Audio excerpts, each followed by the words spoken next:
Hello नमस्कार दर्शकों, झनक सीरियल में आप सभी का स्वागत है। बेल आइकन को प्रेस कर लीजिए। लाइक सब्सक्राइब शेयर करना ना भूलें।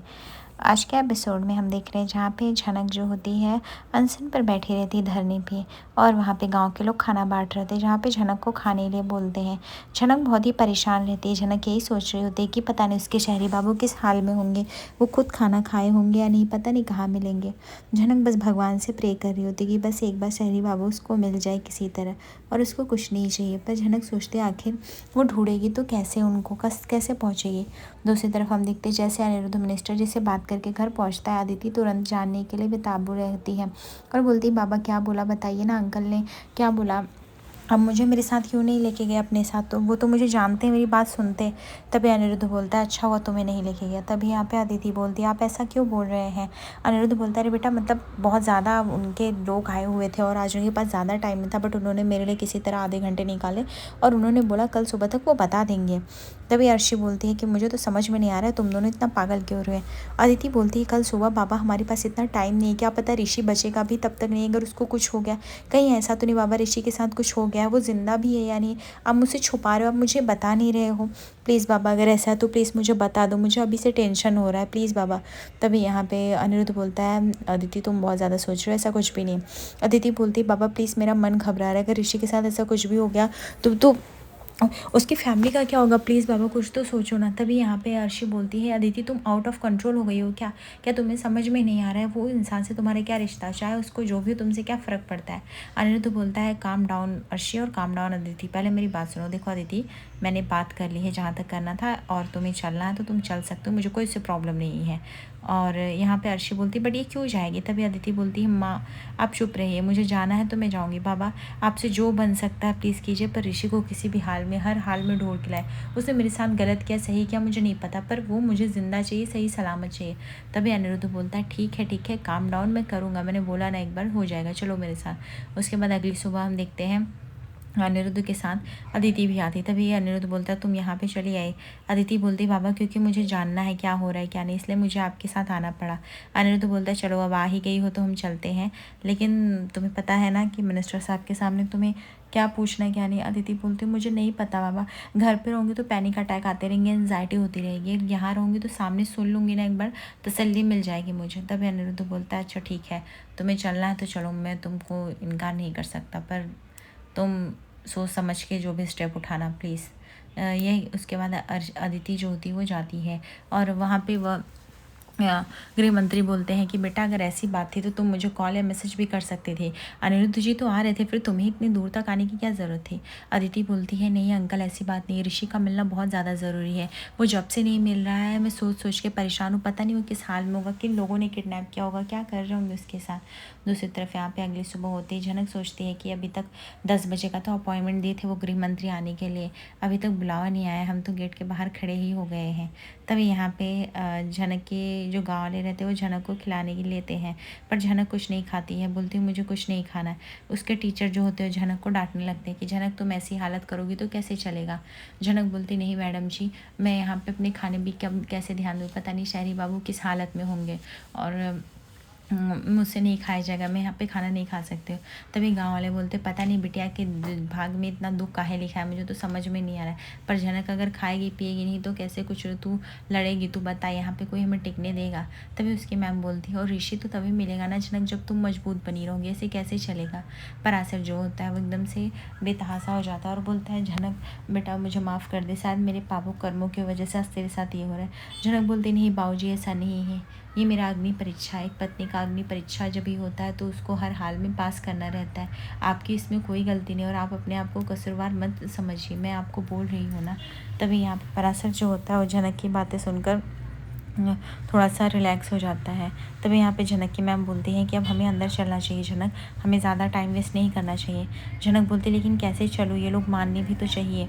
तभी यहाँ पे गांव के सारे लोग इकट्ठे हो जाते हैं और वो अंदर जाने के प्रेस करते हैं। तभी वो पुलिस जो होता है यानी सिक्योरिटी गार्ड वो बोलता है आपको अंदर जाने की इजाज़त नहीं, किसने बोला।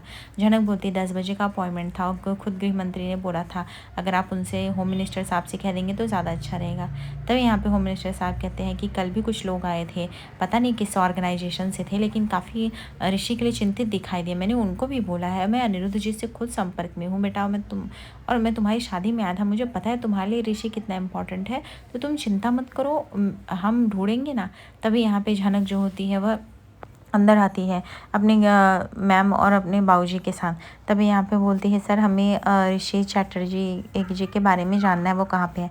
तभी यहाँ पे वो शिक्षा मंत्री बोलते हैं, हाँ वो सब तो ठीक है, लेकिन आप लोग ऋषि चैटर्जी को कैसे जानते हो, मतलब कि क्या रिश्ता है। तभी यहाँ पे अदिति ज्योति कवर अप करने के लिए बोलती कि अगर सोचती है अगर झनक सच्चाई बता देगी तो शायद अब शिक्षा मंत्री उसको हेल्प ना करे।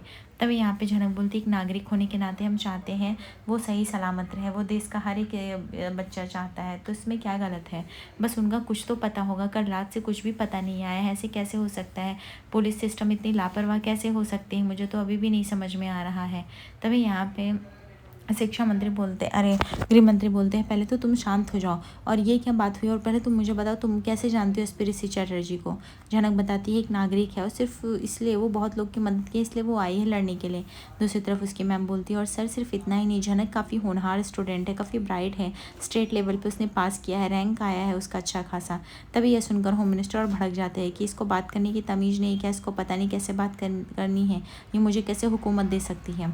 तभी अदिति बोलती है कि अंकल जैसा भी रहेगा प्लीज़ आप मुझे बता दीजिएगा बिना सोचे विचारे, क्योंकि मेरे लिए बहुत इंपॉर्टेंट है।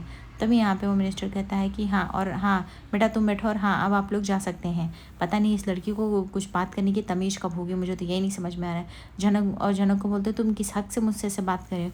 झनक बोलती है, अच्छा किस हक से, अब आपको मैं अपना अगर हक बताऊँगी ना तो आप खुद भी शौक हो जाएंगे। अभी तक तो मैं चुप थी, मैं सोच रही थी छोड़ो जाने दो, लेकिन अब मैं चुप नहीं रह सकती हूँ।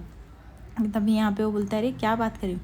झनक बोलती है, मैं कोई और नहीं बल्कि ऋषि चैटर्जी की पत्नी हूँ, और ये जो लोग बैठे हैं ना, मैं इन लोगों को भी अच्छे से जानती हूँ, लेकिन मुझे उस बारे में नहीं बोलना है।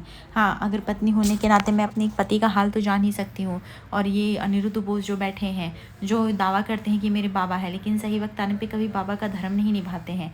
हालाँकि मैंने इनको खुद को बाबा नहीं माना है, और क्या, और मैं ही उनकी पत्नी। तभी यहाँ पे गृह मंत्री बोलता है, ये क्या मजाक है, मैं खुद ऋषि और अदिति के शादी में गया हूँ, मैंने उनको आशीर्वाद दिया है, तो तुम कहाँ से उनकी पत्नी हुई। तभी यहाँ पे अदिति बोलती है, ये सब छोड़िए अंकल, इसको पहले ऋषि के घर पे रखते थे तो पढ़ाई करती थी, तो मैनिफेस्टेशन हो गया रहेगा इसको ऋषि के साथ, इसलिए ऐसी हरकतें करने लगे और इसको निकाल दिया गया। तभी यहाँ पे झनक बोलती है, अदिति दीदी इतना झूठ क्यों बोल रही हैं आप, आज तो सच बोल दीजिए, हमारे चेरी बाबू के रिश्ते को कंप्लीट होने के बाद भी आप इतना बड़ा झूठ क्यों बोल रही हैं। तभी यहाँ पे अनिरुद्ध और अदिति बोलते हैं, अच्छा अंकल हम चलते हैं। झनक बोलती है, एक बात याद रखिए, आप शहरी लोग ना सब एक जैसे होते हैं, लेकिन मैं भी कोई झूठी नहीं हूँ, किसी भी हालत में मैं अपने पति को ढूंढ के निकालूंगी ही निकालूंगी। मुझे समझ में नहीं आता है कि आप लोग मेरे से इतना बदला क्यों लेना चाहते हैं, और मुझे आप लोग के किसी की भी मदद की ज़रूरत नहीं, मैं कर लूँगी, कैसे भी कर लूँगी। आप, अरे मैं गई थी शिक्षा मंत्री के पास, लेकिन मदद ना हो पाई, इसलिए आपके पास आई हूँ। तो फिर पराशर बोलता है, हाँ और वैसे भी आपसे क्या कहें, जितना भी कहें उतना कम है। हम चाहते थे कि आप लोग मदद कर दीजिए, पर अगर आप लोग मदद ना करेंगे तो इसका मतलब ये नहीं कि मदद होगा ही नहीं। आप लोग ये जो शहरी लोग के गुलाम बने फिरते हैं ना, वैसे नहीं है। हमारी बिटिया सिर्फ जानना चाहती है कि उसके पति कहाँ है, इसमें क्या गलत है। और रही बात अदिति और ऋषि की शादी को, तो पता नहीं कब से ज़माना बदल गया, डाइवोर्स भी हो गया, आपको तो कुछ पता भी नहीं, नए रिश्ते आ गए हैं, कोई आधा सच जानकारी लेंगे तो क्या ही होगा। तभी झनक बोलती है, रहने दीजिए बाबूजी, ये लोग हमारी बात को नहीं समझ सकते, हमें चलना चाहिए। तभी यहाँ पे झनक की मैम को जलील करते हैं कि आप अपने स्टूडेंट को क्या यही सिखाती हैं, क्या आपको लगता नहीं कि एक अच्छी सबक देनी चाहिए। तभी उसकी मैम बोलती है, बिल्कुल नहीं, ये ऋषि चैटर्जी की पत्नी है और अनिरुद्ध बोस की बेटी भी, इसने अपनी हमेशा आइडेंटिटी छिपा के रखी, पर इसमें क्या गलत है। झनक जो थी वो खुलेआम अनिरुद्ध बोस को धमकी देती है कि आपने ये जो किया वो ठीक नहीं किया, आज तो आप मेरी नज़रों में और गिर गए। मैंने सोचा था कि शायद आप एक अच्छे इंसान तो होंगे, लेकिन पता है आप हमेशा कोई ना कोई मजबूरी, आप किसी ना किसी चीज़ से ऐसे डरते हैं ना कि जैसे वो आपको दबोच लेगी, आप कुछ कर ही नहीं पाएंगे, और हमेशा से आपके साथ यही होता है।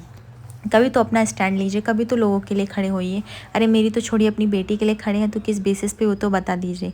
दूसरी तरफ हम देखते हैं यहाँ पे ऋषि को किडनैप करके सारे गुंडे जो होते हैं चारों तरफ से घिरे रहते हैं, पर ऋषि जो होता है वो चुपचाप खामोश रहता है। तभी वो लोग बोलते हैं, लगता है ये नाटक कर रहा है, इसको तो वैसे भी अंकुश सर से बात हुई थी कि बहुत ही शातिर और चालाक है, ये सब कुछ नाटक कर रहा है, हमें इसका हकीकत जानना पड़ेगा।